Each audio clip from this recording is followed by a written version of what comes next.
Hey, what's going on, Podcast Nation? It is Jason Harris here, and thank you for joining me on another episode of Strategy with Jason, a very special edition of Strategy with Jason, the Kain Automotive edition of Strategy with Jason. I get to talk to everybody that's going to be speaking or presenting or having some type of session or workshop at the Kain Auto Event, which is literally next week. I am so excited about this event.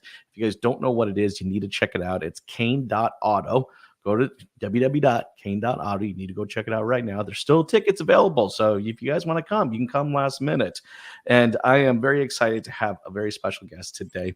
I have Jade with COX Automotive with me, and we're going to be deep diving into the customer journey. And boy, do they have some really cool data sets that they're going to be sharing at this upcoming event. Jade, how are you doing today? Jason, I am great. I'm a little jealous though after that intro. You do have one of the coolest jobs around to have an opportunity to talk to all of us and get this industry excited about how awesome the Kain and Friends event is going to be next week. Well, you know what? There's something about this particular event that I mean, don't get me wrong. I go to a lot of events, so I like them all for many different reasons, right?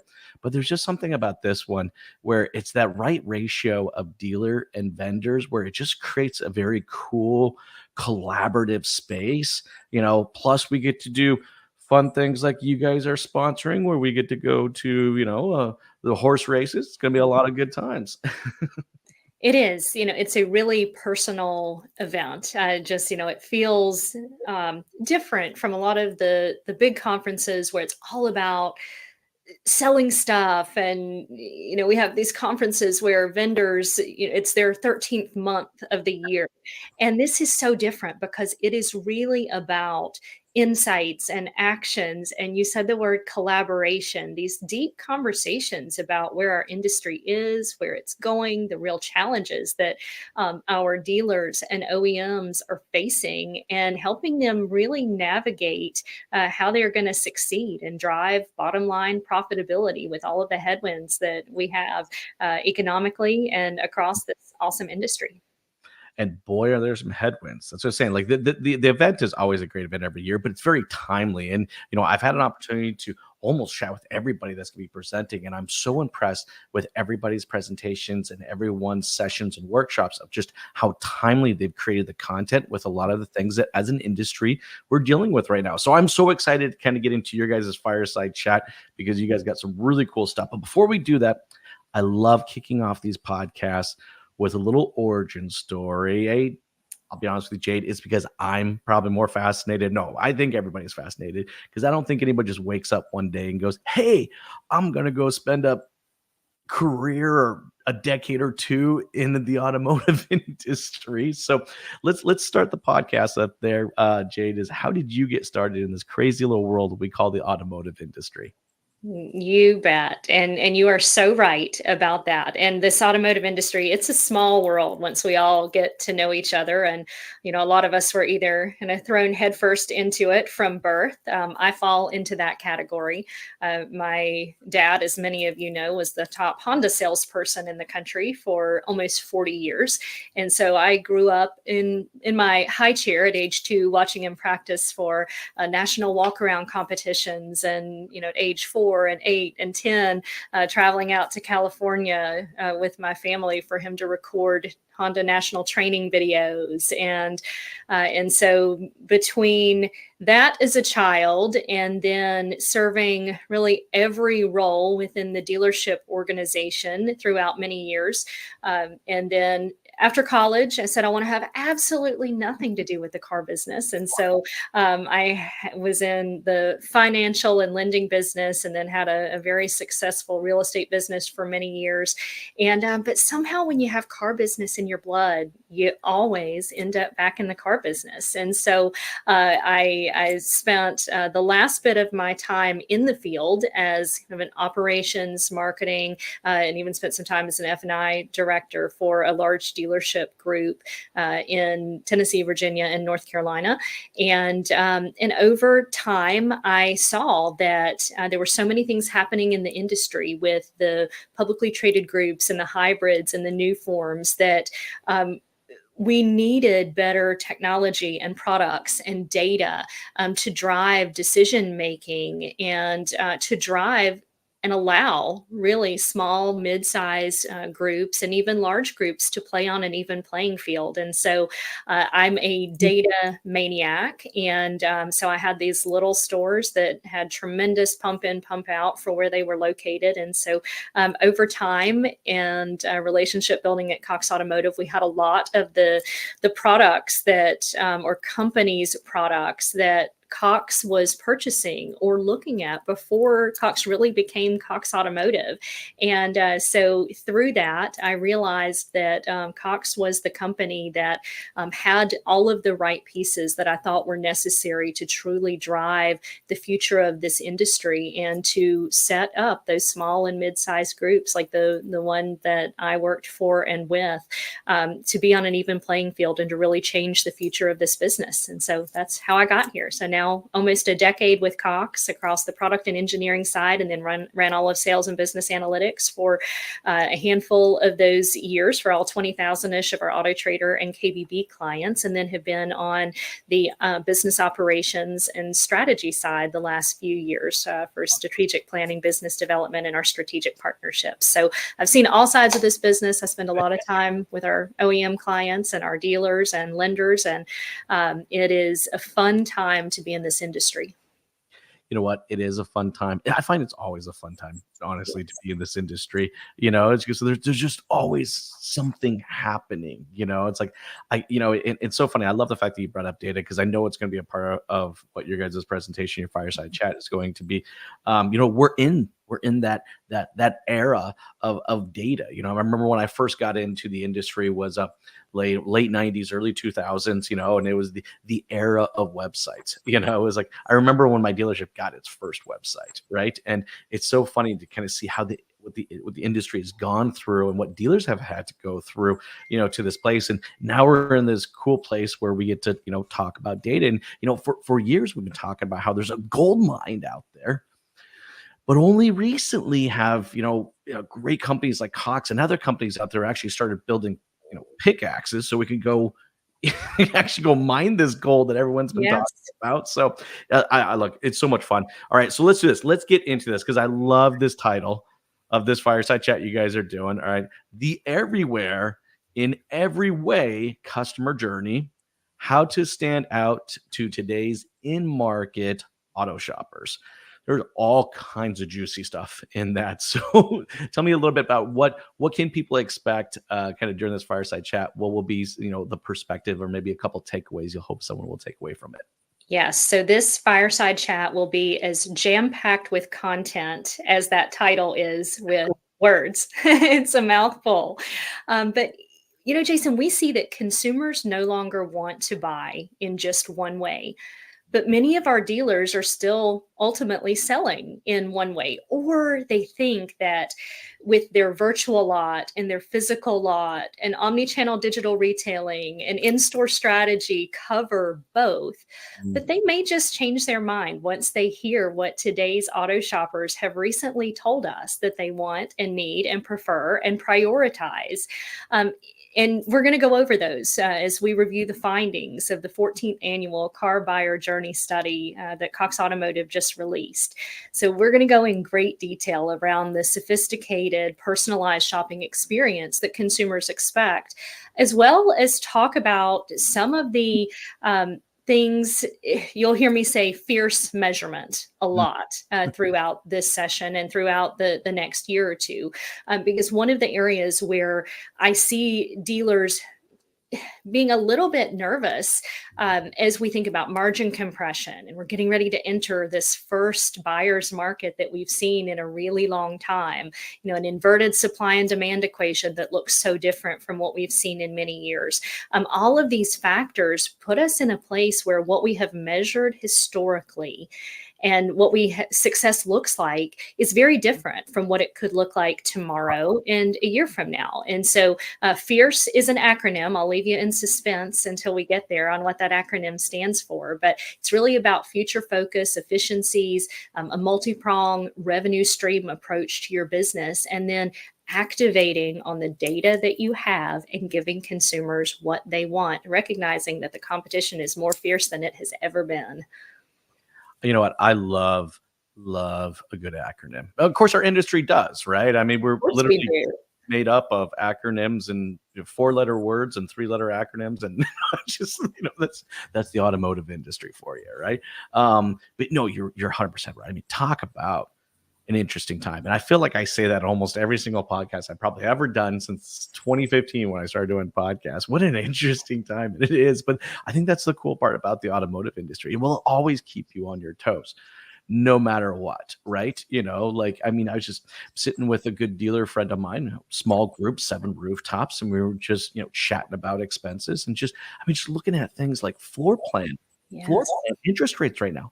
Holy crap. Mhm. Oh, and then just, so all of these things that dealers are being bombarded with, and you're right, it's like, they're the in-market auto shoppers, they're there, but it's not, we can't just target everyone these days, right? We have to be so specific in the way that we approach them. And I love the fact you brought up the way we buy cars, right? I mean, I'd love to kind of get your thought, on this, because I think the sales process is dead. Now it's all about a buying process, people, and there are many different ways to buy, right? Like I can buy this way and that way, but I'd love to kind of go down that rabbit hole with you a little bit, if you don't mind. I'd love to get your thoughts on, how do we approach the buying process today? Yes, love that.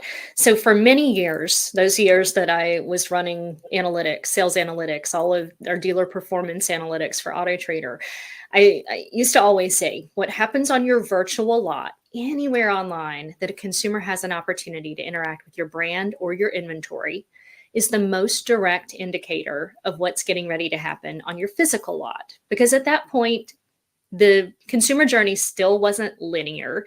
Consumers still went a lot of places. In fact, they went a lot of physical places. At that point, they were visiting 3, 5, 7 dealerships before they made a decision.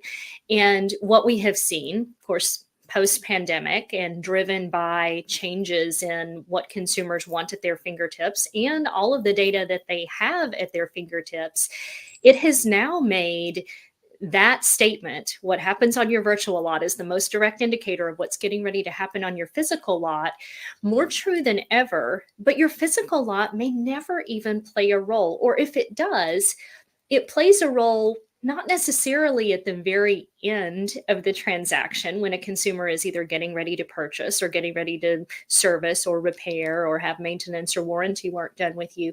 It really has changed everything about how we go to market. And you mentioned spend.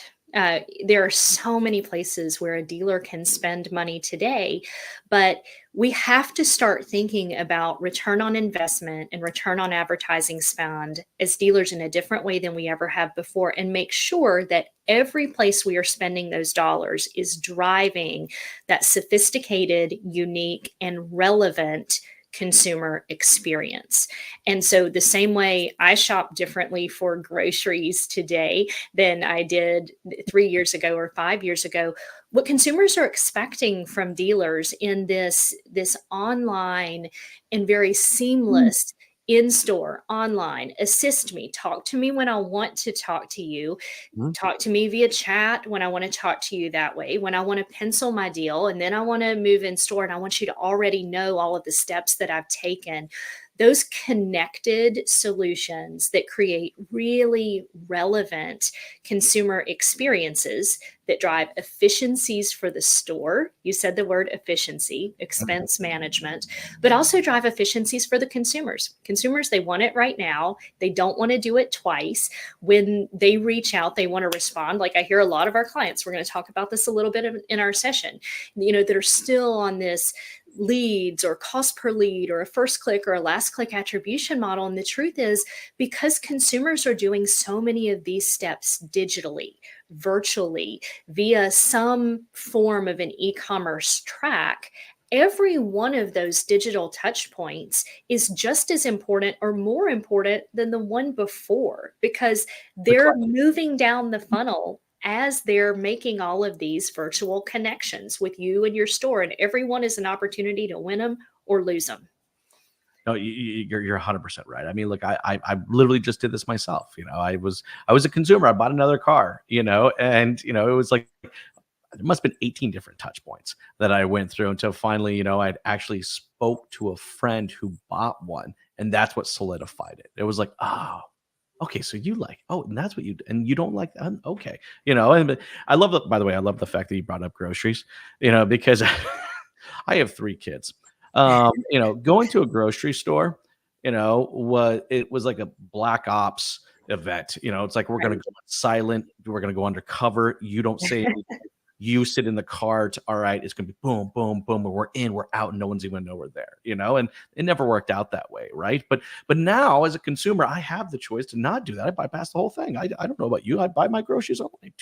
I'm good to go, but it's those type of choices. It creates this very linear experience to the way I purchase things, the way I engage things, and I think that is probably the biggest opportunity in the automotive industry that we have right now is this old fashioned stop and go, right? Jay, Yes. the customer says, yes, I want to buy it. Okay. Stop right there. Hold on. I got to go fill something out and then hand it to an F&I manager, right? And then, oh, you want to test drive? Okay. Stop right there. I got to do this, all these start, stops. There's just so many amazing pieces of technology that are coming out that are making that linear. Anyways, I'll get off my soapbox because I'm so excited about this. Yes. And we'll get back. So, what would be maybe one takeaway that you really hope that someone grabs from this fireside chat and puts into their dealership operations when they get home after the conference? What would be that one takeaway that you hope they take home?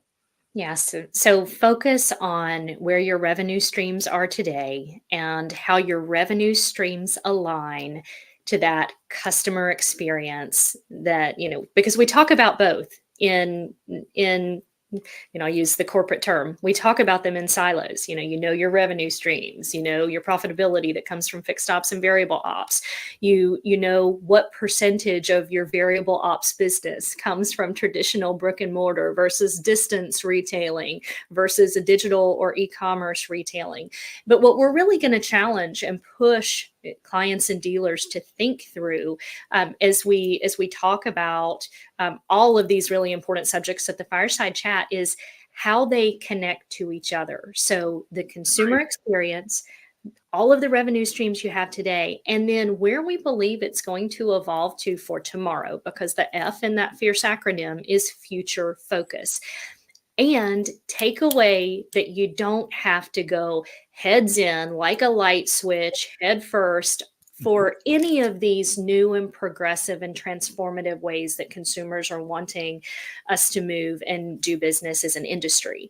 That it is 100% not only acceptable, but we encourage that you test and iterate, because there is not a one size fits all solution to any brand or inventory type or dealership organization for any of these things that we're going to be talking about. Not for digital retailing, not for e-commerce, not for distance retailing, not for evolution of the consumer experience, not for online to offline seamless shopping and assisted e-commerce. These are things that it's okay for there to be fear. It's okay because change management is hard and these things are different, but the role that the dealership plays is not going anywhere. It's going to be more important tomorrow than it has ever been. And so we've really got to get our staffs and our teams to embrace that. And we have to make sure that the boots on the ground within our organizations are as bought in to the short, mid, and long-term vision of where we're going in all of these transformative areas, or it's never going to work. You're so right. Look, we're a people, process, and technology Yes, we are. company, right? Like that's we have to find a balance between all three of those. And I did, and when there is balance, that's when that customer journey is linear and the experience is positive. So look, I am so excited for this fireside chat. I really, really am, and I will definitely be front row. Wave my hand, going, "Hi, Jade." I'll be there. But hey, I'll Jade, be waving back. I'm looking forward to it. And then we're going to go see some horse racing together, right? right, it's going to be so much fun. That's what I love about this, man. It's just so much fun. Jay, before I let you go, though, for everybody that's watching and listening right now who would love to maybe connect with you or learn just more about everything that costs us, I still don't think everybody knows. There's so much there, right? What's the best way to connect and learn more? Yes. So please visit me at b2b.autotrader.com/unjaded for the road forward. Unjaded for the Road Forward is my new audio and video series, which is dropping little nuggets of really useful, really actionable content for our dealer partners, OEM partners, near endemic, and even lender partners, anybody in automotive, things that are really front and center for us today, where we are totally focused on cutting out the noise and driving real results for all of those client segments. So b2b.autotrader.com/unjaded for the road forward, or connect with me on LinkedIn, Jade Terreberry. Hey, Jade, thank you so much for taking the time to jam with me. This has been a lot of fun, and I will see you next week. I'll see you there, Jason. Looking forward to it. Thanks for Thank having me.